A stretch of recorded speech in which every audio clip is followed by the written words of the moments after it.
Perdu dans ce monde, j'observe, le regard hagard, tout ce qui m'entoure. Et je vous vois, je vous entends. J'écoute avec attention vos vies, vos déboires, vos joies et je m'en imprègne. Je suis la caissière qui vit dans la crainte de perdre son travail, remplacée par l'automate qui encaisse les articles aussi bien que les heures, sans jamais se plaindre. Je suis l'ouvrier qui, chantier après chantier, rentre chez lui, crevé, le dos cassé. Je suis le professeur. J'adore mon métier. Mais quand pourrais-je l'exercer avec les armes adaptées pour donner à vos fils, à vos filles, le savoir nécessaire pour s'élever? Je suis le flic qui assure votre sécurité. Trop rarement félicité, à jamais blâmé. J'enfile les journées, pieds et poings liés contre la criminalité. Mes convictions, aux arrêts.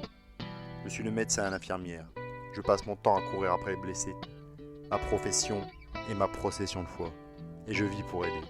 Mais quand me donnera-t-on les moyens de m'occuper comme il se doit de vos corps malades et fatigués? Je suis tout ça et bien plus encore. Ceux qui choisissent leur métier mais doivent museler leur passion. Celui qui plie devant la nécessité d'exercer. Trop de bouches à nourrir pour me permettre d'arrêter. Sans oublier le chômeur qui, fustigé de fainéant, de challenge du bon contribuable, courbe l'échine et se démène pour survivre. Parfois même je suis le dépossédé d'un toit, de son repas, de chaleur et de confort. La vie semble me glisser entre les doigts. Alors qui suis-je réellement? Est-ce là la définition de mon être, de mon âme? Bridé, martyrisé, par une vie futile où l'essentiel m'échappe, où ceux que j'aime le plus au monde se sentent délaissés ou déçus. Je regarde défiler toute cette sombre histoire, ces jolis contes enchantés, et tout cela me semble bien dérisoire. Quand je prends la peine de creuser, je remarque vite les aspérités de leur vie. Le plus heureux des foyers possède lui aussi ses vices cachés, qui le rongent de l'intérieur comme un chancre pernicieux. Mais aussi je les vois, des pépites qui brillent à m'en cramer la rétine. Qu'ont-elles de spécial selon vous?